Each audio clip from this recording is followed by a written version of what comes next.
Hello everyone, a very warm morning to all of you. Welcome to my channel Biology Be Surprised. In these channels, we will study biology as a surprised. In these channels, I will make biology so easy.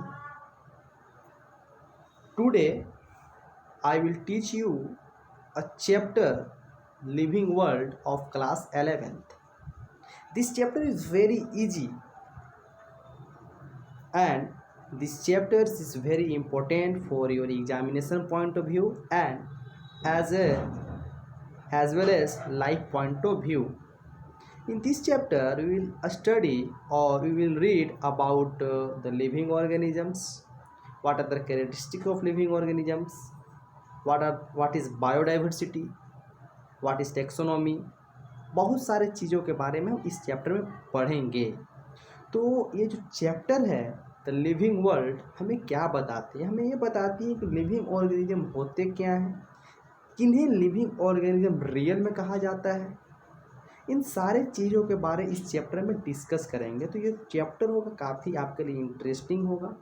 आप इस chapter में बने रहिए ताकि आप exam में और अपने लाइफ में हमेशा इस चीज़ को रख सकें जो आपको हमेशा हेल्प करे। तो आइए हम लोग टॉपिक पे बात करते हैं, क्या होते हैं सो देखते हैं। देखिए, पहला जो चीज़ है व्हाट इज़ लिविंग, तो बोलता है कि living organism are those organism which can grow, reproduce, self regulating, self organise, बहुत सारे फीचर्स होते हैं लिविंग ऑर्गेनिजम्स के। तो in class 11 we will study और read about what is living. तो बोलता है कि ऑल लिविंग ऑर्गेनिज्म ग्रो। तो मैं पूछना चाहता हूँ कि क्या लिविंग ऑर्गेनिज्म सिर्फ बढ़ता है, नॉन लिविंग ना बढ़ता है? बोलो, बढ़ता है ना जी। देखो, रॉक्स बढ़ जाएगा, माउंटेन्स बढ़ जाता है, तो निर्जीव भी तो बढ़ रहा है। तो मान लेते हैं भाई कि लिविंग ऑर्गेनिज्म में कैरेक्टरिस्टिक ग्रो है, ठीक है, हम बढ़ रहे हैं, ठीक है। तो माउंटेन्स भी तो बढ़ रहे हैं ना। तो बोलता है कि जो ग्रोथ होता है जो इंक्रीज इन मास में इंक्रीज होता है, वेट में इंक्रीज होता है, लेकिन हाइट जो होता है एक सर्टेन एज तक ही लिमिट होता है, ये चीज़ है। तो ग्रोथ को बोलेंगे कि growth is not a defining features of living organisms. Clear है? नेक्स्ट देखो, नेक्स्ट में क्या बताता है। ये तो हो गया ग्रोथ के बारे में। चलिए इसके नेक्स्ट में देखते हैं। नेक्स्ट में किसके बारे में बताया जा रहा है? बताता है कि नेक्स्ट रिप्रोडक्शन। ठीक है भैया, रिप्रोडक्शन भी हमारा फीचर्स है।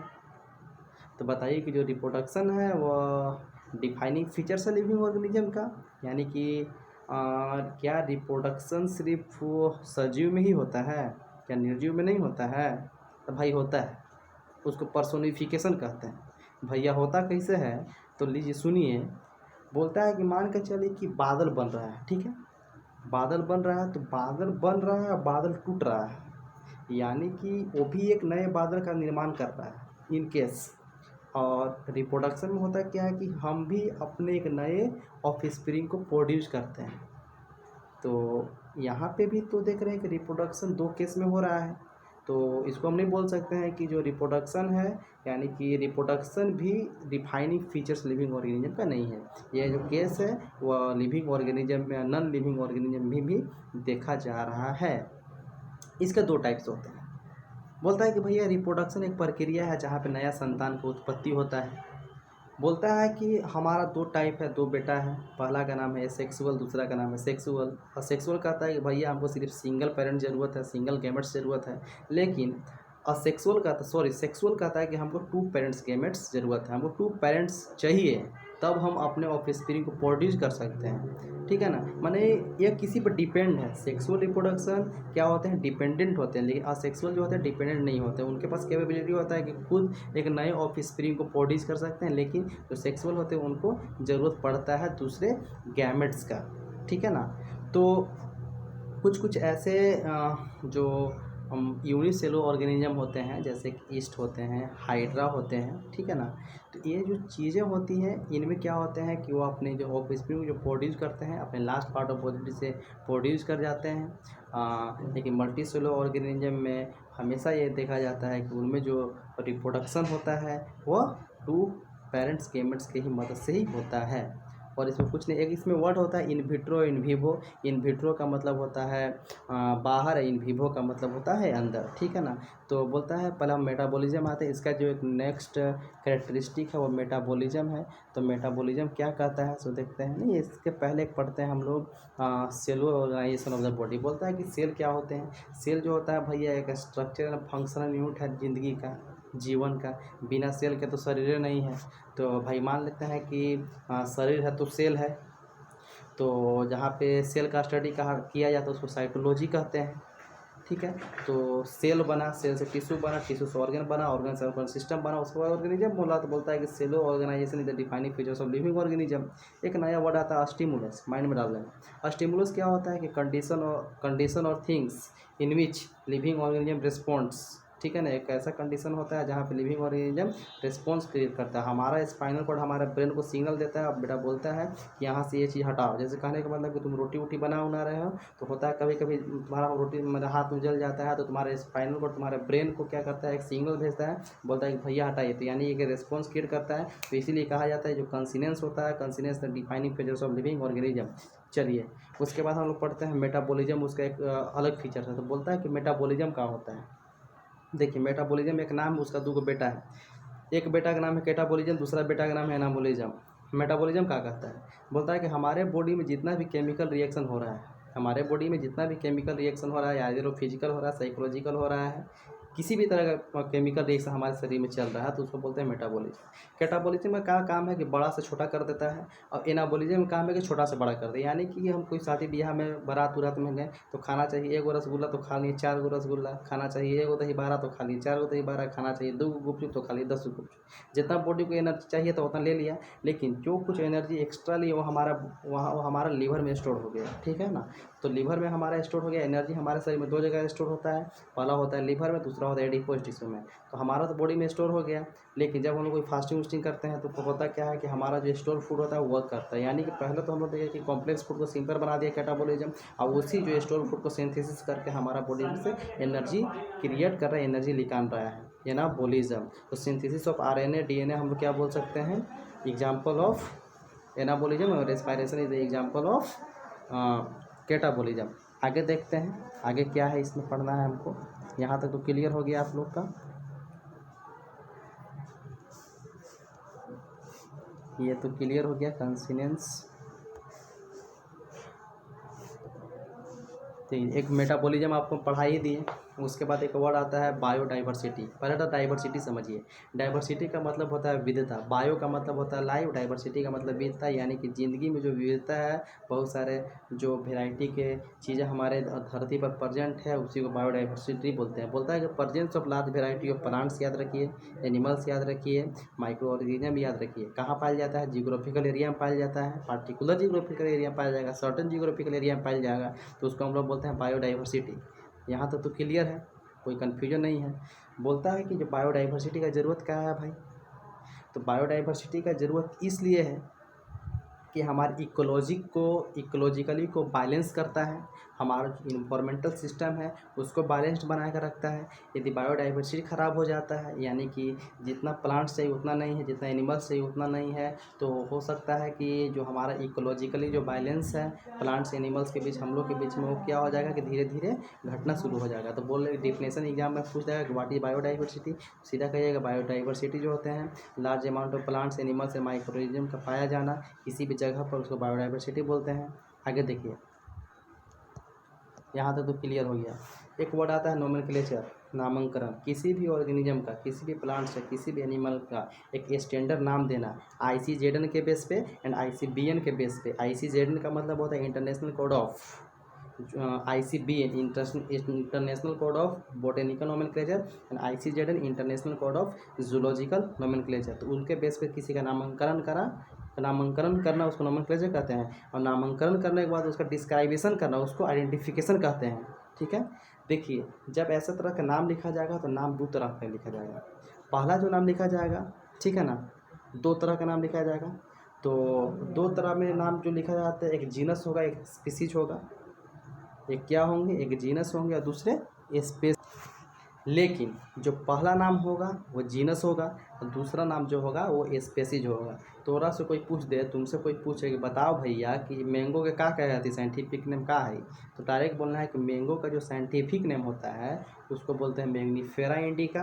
भैया बोलिए कि मैग्नीफेरा एक जीनस हुआ और इंडिका एक स्पेसीज है। ह्यूमन बींग्स का पूछ दे तो बोलना है कि ह्यूमन बींग का जो साइंटिफिक नाम होता है होमो सेपियंस होता है। होमो एक जीनस है और सेपियंस एक स्पेसीज है। क्लियर है। उसके बाद आप लोग देखिए, ये तो ख़त्म। उसके बाद 8 स्लाइड में आते हैं हम लोग, आते हैं। देखिए इसका रूल्स है। रूल्स क्या है, तो बोलता है कि जो नेम होते हैं जनरली जो होते हैं रिटन होते हैं लेटिन में और लेटनाइज्ड में रिटन होते हैं। दूसरा बोलता है कि जो नेम्स होते हैं प्रिंटेड होते हैं इटालिक्स में। जो नेम होते हैं प्रिंटेड क्या में होते हैं, इटालिक्स में प्रिंटेड होते हैं। और यदि वो हाथ से लिखे हुए होते हैं तो उनको अंडरलाइन किया जाता है सेपरेटली। याद रखना अंडरलाइन करना है। यदि if it is handwritten then underline separately. उसके बाद बोलता है कि जो पहला जो वर्ड होता है रिप्रेजेंट जीनस करता है, जो दूसरा वर्ड जो है रिप्रेजेंट स्पेसीज करता है। बोलता है कि जो जीनस होता है वो कैपिटल लेटर से स्टार्ट होगा और जो स्पेसीज होगा स्मॉल लेटर से स्टार्ट होगा। तो ये माइंड में हमेशा डाल कर रखना है। उसके बाद देखिए क्या बोलता है, क्लासिफिकेशन मतलब वर्गीकरण, माने बंटवारा, माने बांटना, किसी भी चीज़ को अलग अलग जगहों पे रखना। तो कैसे होगा भैया, तो क्लासिफिकेशन के जरिए से होगा। तो बोलता है कि डेफिनेशन क्या कहता है, तो सुनिएगा। कहता है कि grouping of individual on the basis of, माने किसी भी इंडिविजुअल का, ठीक है, ग्रुप करना किसके आधार पे, on the basis of their similarities and dissimilarities, that is called classification. तो क्लासिफिकेशन के काहे ला जरूरत है, हम क्यों क्लासिफिकेशन करेंगे, हम काहे करेंगे, तो इसलिए करेंगे भैया कि हमारे धरती पर बहुत सारे जनसंख्या में वेराइटीज़ हैं, बहुत सारे प्लांट्स हैं, बहुत सारे एनिमल्स हैं, ठीक है ना। तो यदि हम लोग उनको एक कैटेगरी में नहीं रखेंगे, उन लोग क्लासिफिकेशन में नहीं रखेंगे, तो होगा क्या कि हम लोग सारे चीज़ों का अध्ययन नहीं कर पाएंगे, ठीक है ना। लेकिन यदि किसी भी जीव जंतु को यदि किसी कैटेगरी में रख दिया जाए तो एक का पढ़ेंगे तो हम लोग उसके एक का पढ़ेंगे कैरेक्टरिस्टिक्स, तो हम समझेंगे ये चीज़ इसमें 100 एनिमल्स आते हैं, 100 का सेम गुण है, 100 का सेम कैरेक्टरिस्टिक है। यानी कि स्टडी को ईजी बनाना, स्टडी को ईजी बनाना के लिए हम लोग क्लासिफिकेशन का हम लोग का ज़रूरत पड़ा। आगे देखिए इसमें कुछ है, हाँ इसमें एक वर्ड आता है टेक्सा। बोलता है कि टेक्सा एक इकाई है। जैसे किसी चीज़ का एक इकाई होता है तो टेक्सा भी क्या है, एक अपना एक इकाई है। वह कहता है कि हम ऑर्गेनिज्म का रैंक को रिप्रेजेंट करेंगे, उसके कैटेगरीज को रिप्रेजेंट करेंगे। तो बोलना है कि taxa is a unit which represent rank और categories of an living organism, that is called taxa. बस कुछ नहीं है इसमें। उसके बाद एक वर्ड आता है टेक्सोनॉमी। तो कोई पूछे कि बताओ टेक्सोनॉमी का बाप कौन है, तो बोलना है कि टेक्सोनॉमी का बाप का नाम कार्लोस लिनियस है, ठीक है।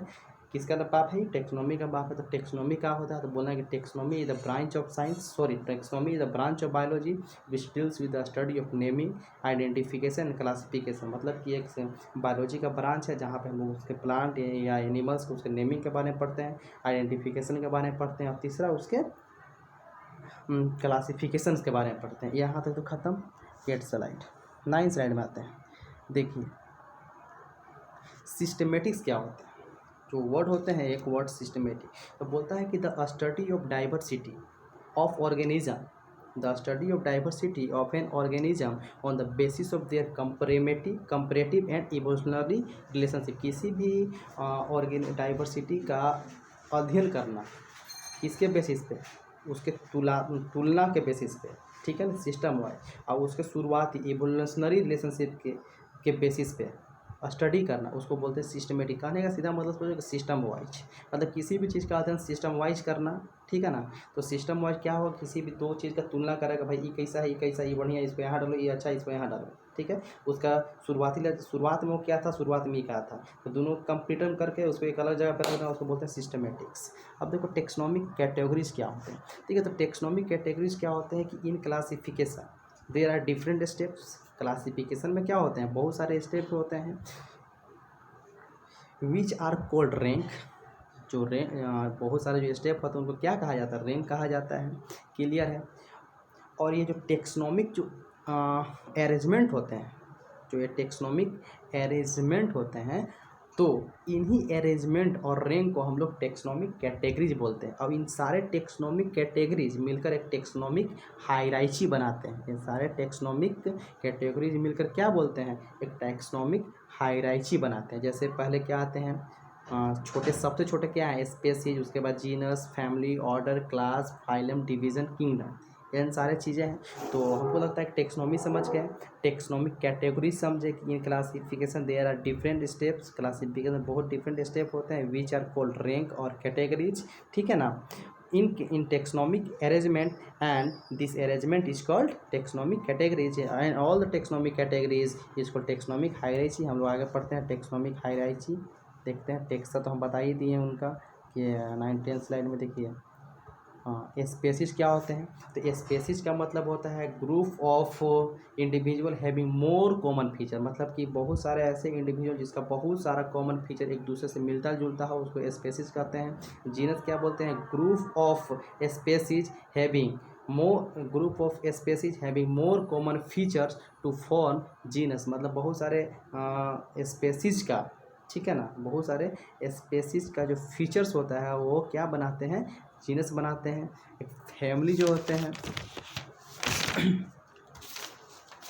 बहुत सारे चीज़ें के बारे में हम लोग, उसके बाद हम लोग पढ़ते हैं फैमिली। बोलता है कि group of related genera, group of related genera with more common features called family, मतलब कि बहुत सारे जो रिलेटेड जो जेनरा होते हैं उनका बीच का जो मोर कॉमन फीचर्स होते हैं। जेनरा का मतलब होता है कि किसी भी चीज़ का एक अलग कैटेगरी बोलते हैं, जैसे फैमिली फेल्डियाई, तो फैमिली एक जो फेल्डियाई होता है उसमें एनिमल्स आते हैं, और फैमिली सोलेनासिया जो होता है उसको, उसमें प्लांट आते हैं, यही जेनरा फैमिली हुआ एक तरह से। उसके बाद देखिए ऑर्डर, बोलता है group of family, group of family. अब देखिए आगे फैमिली के बाद हम लोग क्या पढ़ते हैं, ऑर्डर पढ़ते हैं। तो 11 स्लाइड में आते हैं हम लोग, देखिए टुगेदर, ये जो देखिए टेक्सोनोमिक हायरार्ची कौन बनाता है, all taxonomic categories together form taxonomic hierarchy. देखिए स्पेसीज जो है ना सबसे छोटा है, उससे बड़ा जीनस, उससे बड़ा फैमिली, उससे बड़ा ऑर्डर, उससे बड़ा क्लास, उससे बड़ा फाइलम, उससे बड़ा डिवीजन, और सबसे बड़ा किंगडम। किंगडम माने जगत, माने किंगडम माने सब आ गया, प्लांट्स एनिमल्स आ गया। तो बोलेगा ना, इस क्वेश्चन पूछता है कि बताइए जब हम लोग किंगडम से नीचे आएंगे तो नंबर ऑफ ऑर्गेनिज्म घटेगा कि बढ़ेगा, तो बोला कि सर जब हम लोग किंगडम से नीचे आएंगे तो नंबर ऑफ ऑर्गेनिज्म घटेगा, लेकिन फिर पूछ दे क्या नंबर ऑफ कैरेक्टरिस्टिक सर, तो बोला कि नंबर ऑफ कैरेक्टरिस्टिक बढ़ेगा सर। अब यहाँ से पूछे कि स्पेसिस से पूछे कि जब स्पेसिस से हम लोग ऊपर जाते हैं तो क्या होगा, तो बोला कि नंबर ऑफ ऑर्गेनिज्म सर बढ़ेंगे, नंबर ऑफ ऑरेंज बढ़ेंगे, लेकिन नंबर ऑफ कैरेक्टरिस्टिक जो है वो घटेंगे। ये तुम्हारा क्वेश्चन नीट में पूछता है, ये चीज़ तुम लोग देख लेना। अब तुम लोग क्लास क्लास क्लास क्या होता है, group of family, group of family together form class बोल सकते हैं हम लोग। फाइलम समझ ही रहे हो, फाइलम को भी बता दे, फाइलम को बोल सकते हैं group of classes having more common features together form phylum. Kingdom को बोल सकते हैं group of phylum having more common feature that is called kingdom. बहुत इजी चीज़ है, डिफाइन करने के लिए आता है एक नंबर में, आप इसको इजी वे में कर सकते हैं। बस टेक्सोनोमिक हायरार्ची को अच्छे से समझ लेना है, मैंने टेक्सोनोमिक हायरार्ची बता दिया। अब चलिए नेक्स्ट स्लाइड में हम लोग देखते हैं क्या है। 12 स्लाइड में देखिए ये जो चीज़ें हैं ना बहुत इंपॉर्टेंट, जैसे मेन का क्या है, biological name, scientific name Homo sapien, इसका जीनस क्या है, होमो है, फैमिली क्या है, होमिनाई है, ऑर्डर क्या है, प्राइमाटा है, क्लास क्या है, मामालिया है, फाइलम और डिवीजन क्या है, कोर्डाटा। तो ये चीज़ यादें करने की चीज़ें हैं, आप इन्हें याद कर सकते हैं, ये आपके एग्जामिनेशन पॉइंट ऑफ व्यू से बहुत ही इंपॉर्टेंट भी है। चलिए उसके बाद देखते हैं टेक्सोनोमिकल एड्स। टेक्सोनोमिकल एड्स क्या होते हैं, टेक्सोनोमिकल एड्स कहने का सीधा मतलब हुआ कि वैसा इंस्ट्रूमेंट, वैसा चीज़ जिससे हम लोग को टेक्सोनोमिक के बारे में पढ़ने में सहायता मिले, मतलब कि बोलता है कि द नेसेसरी और material that is required for the study of taxonomy that is called taxonomical aids. उसको हम लोग क्या बोलते हैं, टेक्सोनोमिकल एड्स बोलते हैं। मतलब कुछ भी ऐसा चीज़ जिससे हमको टेक्सोनोमी के बारे में पढ़ना है तो उसके चीज़ के लिए जो भी इंस्ट्रूमेंट की ज़रूरत पड़ते हैं उसको हम लोग टेक्सोनोमिकल एड्स बोलते हैं। हर्बेरियम क्या होते हैं, तो बोलते हैं कि हर्बेरियम जो होते हैं कि स्टोर हाउस होते हैं जहाँ पे प्लांट के स्पेसिमेंट को प्रिजर्व किया जाता है, जो कि ड्राइड होते हैं, ड्राइड करके फ्रेश करके उनको प्रिजर्व किया जाता है एक सीड्स में, उसी को हम लोग हर्बेरियम बोलते हैं। फॉर द और स्टडी पर्पस, हम लोग स्टडी पर्पस से उसको क्या करते हैं, उसको एक सीट्स में उसको क्या करते हैं, इस प्लांट को राइट प्रेस कर प्रिजर्व कर देते हैं, उसको हर्बेरियम बोलते हैं। आगे देखिए 13 स्लाइड में देखिए, ये आपका हर्बेरियम हो गया। यहाँ पे प्लांट स्पेसिमेंट को क्या किया गया है, स्टोर किया गया है। अब देखिए बोटेनिकल गार्डन क्या होते हैं, बोलते हैं कि ये स्पेशल टाइप के गार्डन होते हैं जहाँ पे प्लांट्स होते हैं, एनिमल्स होते हैं, और उनमें जो होता है एक लेबल्ड किया जाता है, नाम के बारे में बताया जाता है, उनमें आइडेंटिफिकेशन के बारे में बताया जाता है, उनको क्लासिफिकेशन के बारे में बताया जाता है कि ये जो प्लांट्स हैं इनका क्लास कौन सा है, फैमिली कौन सा है, ऑर्डर कौन सा है, सारे चीज़ों के बारे में उस गार्डन में हम लोग को बताया जाता है। एक स्पेशल टाइप्स के गार्डन होते हैं। जैसे हम लोग बोल सकते हैं बोटेनिकल गार्डन की special garden having collection of plants for their study, each plants are labelled with their botanical name, family and English name. And Indian botanical garden जो होते हैं situated in Howrah and national botanical research institute located in Lucknow. अब आता है एक word museum. Museum क्या होते हैं, बोलते हैं ना कि collection of preserve plants and animals, ठीक है, collection of preserve plants animals specimen for the purpose of study is called museum. मतलब म्यूजियम एक ऐसा चीज़ होता है कि जहाँ पे प्लांट्स एनिमल्स को प्रिजर्व किया जाता है उसका स्टडी पर्पस के लिए, उसको हम लोग क्या बोलते हैं, म्यूजियम बोलते हैं। जूलॉजिकल पार्क क्या क्या पढ़ेंगे, देखते हैं चौथा स्लाइड में, आजा भाई जल्दी में।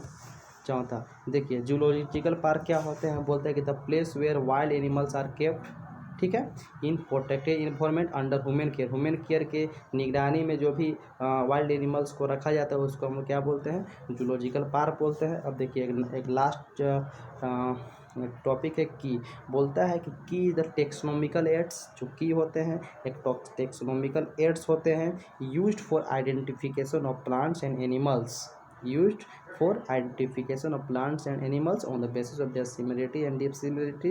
उनके समानता और असमानता पर क्या किया जाता है, आइडेंटिफाई किया जाता है। आइडेंटिफाई क्या किया जाता है, जो की होते हैं ना टेक्सोनॉमिकल एड्स की द टेक्सोनॉमिकल एड्स माने एक इंस्ट्रूमेंट है जिसके बारे में हम लोग क्या करते हैं, उसके आइडेंटिफिकेशन के बारे में पढ़ते हैं प्लांट्स एनिमल्स के। तो इस तरह से चैप्टर्स जो है इंड होता है। बहुत ही बेहतरीन चैप्टर लगा हमको और बहुत ही इजी चैप्टर है। इसमें बहुत सारे इम्पोर्टेंट क्वेश्चंस भी हैं जो कि आपके एग्जामिनेशन पॉइंट ऑफ व्यू से पूछे जा सकते हैं। पूछा जा सकता है कि what is living organism, what are the characteristics of living organism. पहला चीज़ what is biodiversity, why biodiversity is helpful for our environment, एक चीज़। दूसरा चीज़ पूछता what is binomial nomenclature, what are the rules of binomial nomenclature, ये चीज़ पूछ सकते हैं। What are taxonomy, what is taxonomy and who is the father of taxonomy. Classification, आपको टेक्सोनोमिक हायरार्की के बारे में पूछ सकता है एग्जाम में कि नंबर ऑर्गेनिज्म कब घटेंगे कब बढ़ेंगे। पूछ सकता है कि टेक्सोनोमिक हायरार्की को उसको असेंडिंग ऑर्डर में लिखिए, उसको डिसेंडिंग ऑर्डर में लिखिए। ये क्वेश्चन एग्जाम में आ सकते हैं। पूछ सकता है कि व्हाट इज सिस्टमेटिक्स, सिस्टमेटिक्स क्या होते हैं, ये चीज़ आपको बताना होगा कि सिस्टमेटिक होते क्या हैं। उसके बाद पूछ सकते हैं टेक्सोनोमिकल एड्स क्या होते हैं, एग्जाम्पल दीजिए टेक्सोनोमिकल एड का, की क्या होता है, म्यूजियम क्या होता है। इन सारे चीज़ों के बारे में आपसे पूछा जाएगा। तो उम्मीद है कि ये सारे चीज़ों का आंसर आप इजी वे में दे दोगे। ये उम्मीद करते हैं कि ये क्लास तुम लोग को अच्छा लगा होगा। ट्राई करूँगा मैं अपना और बेस्ट देने के लिए आप लोग के बीच में अपने खुद के लैंग्वेज में। तो that's all, thanks, have a fantastic day to all of you.